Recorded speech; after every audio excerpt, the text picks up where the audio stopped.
is NBC Connecticut News at 11. We begin with a first alert as a nasty storm moves through the state, bringing heavy rains, whipping winds to the shoreline. Take a look at Stonington. And this is what it looks like farther north in Stores. You can see the rain really coming down there, too. Hi, everybody. Thanks for joining us. I'm Keisha Grant. And I'm Mike Heideck. The storm has already knocked out power to thousands of people around the state. Here's a look at the latest numbers. Eversource reporting nearly 11,000 customers in the dark. United illuminating about 4,000. We have live team coverage. We want to begin with Chief Meteorologist Ryan Hanrahan. Ryan, what's the very latest? All right, well, the wind is still quite strong across a good chunk of Connecticut. We're gusting up to 43 miles per hour now in Stonington, 39 miles per hour in New Haven. The peak gust I've seen so far, Ledge Light at the mouth of the harbor in New London, gusted to 65 miles per hour about an hour ago. So there's quite a bit of wind, and there's also quite a bit of wind damage. We have reports of trees and power lines down throughout the Northwest Hills, throughout most of coastal Connecticut, and also the Northeast Hills as well. The winds have been lightest down the Connecticut River Valley from Enfield to Hartford to Middletown. There's been very little wind, a bit of a breeze, but nothing too bad. The worst of the weather right now is beginning to transition into southeastern Connecticut. We've got a good light to moderate rain across most of the state with some gusty wind, but the worst of the weather now is from Groton to Norwich, where we've got some very heavy rain. I imagine there's some flash flooding going on in the city of New London right now. They're very vulnerable to flash flooding with a lot of poor drainage. So flash flooding certainly a possibility here in southeastern Connecticut. We also have a new severe thunderstorm warning that's just been issued for the Twin Forks of Long Island. What we call a little meso-low has developed to the south of the Hamptons. It's moving to the north, and it's going to move right into southeastern Connecticut, and that should enhance the wind threat and the rain over the next hour to hour and a half. So between now and 12:30, I think the winds pick up, gusting to probably about 60 miles per hour in southeastern Connecticut. The center of the low is actually over Greenwich and Stamford right now. The main low, that's moving north, and on the back side of it, the wind is going to start to whip from the west all across Connecticut. In fact, the winds are gusting over 50 miles per hour in the New York City area right now, and that's going to be over us, let's say, by about 1 to 3 o'clock this morning. We've got a coastal flood warning in effect for coastal New Haven and Fairfield counties. Coastal flood advisory now in southeastern Connecticut, about 3 feet of storm surge. High tide comes in between about midnight and 2 a.m., so be mindful of that. The heaviest rain will be moving out over the next few hours, but on the backside of the storm, all of us will see gusty winds later tonight and tomorrow. One of the areas that has seen the strongest winds so far is down in southeastern Connecticut in Stonington. Let's check conditions there with meteorologist Josh Singranelli. Josh?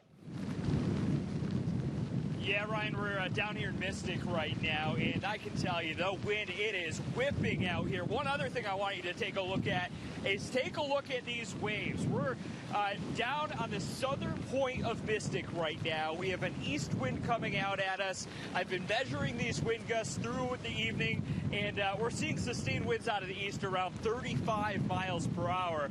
But occasionally, we're seeing gusts up to around 50 miles per hour. We're in an area that is just wide open. There's no trees to block this strong wind, and that's why we're really starting to see some of those power outages come in, especially down in southeastern Connecticut. So I want to take you through the forecast hour by hour, and I want to focus on the wind. So we'll stop things at midnight. Ryan was talking about that meso-low over the Twin Forks of Long Island, and this particular model is showing wind gusts over 70 miles per hour. If that meso-low moved into southeastern Connecticut, that's exactly what would occur in a few areas of New London County. Let's progress to tomorrow morning. The wind, as Ryan mentioned, transitioning to a westerly wind. And as we go through the day tomorrow, we're still talking wind gusts over 40 miles per hour. I want to jump to the power outage impact really quick here, and my photographer is doing an awesome job trying to keep the camera dry right here because it is just so wet. But real quick, the power outage impact, we're talking about severe outages possible in extreme southeastern Connecticut, scattered outages elsewhere in New London County.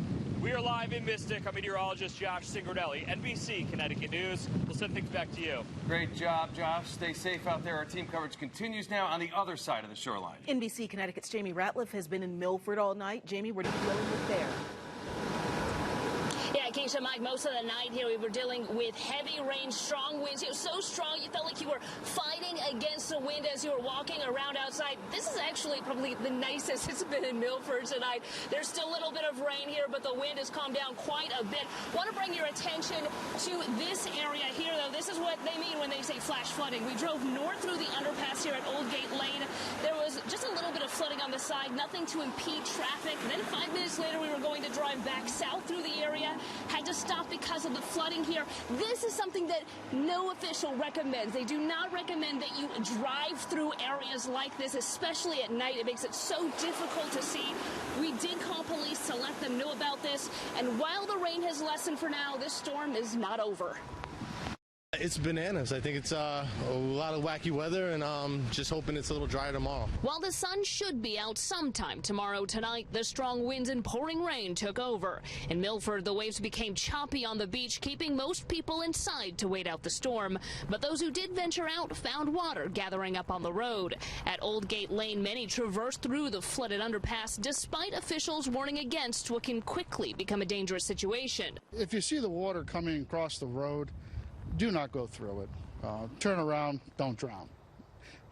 We have to put our first responders at risk in an event that somebody attempts to drive through this high water. During the day, the city did what it could to keep the flooding at bay by clearing the streets and catch basins. But the forceful winds easily moved debris back across the roadway. Drivers tonight not looking forward to the ride home. I got a 40-minute commute back from work, so hoping the roads aren't too bad, and hopefully, it looks pretty windy, so I'm a little more worried about the wind too. Of course, at night it can be incredibly difficult to see if a road is flooded, which is why it's so important during heavy rainstorms to pay close attention, go slowly, and when you realize that street is flooded, just turn around. We're live in Milford. Jamie Ratliff, NBC Connecticut News.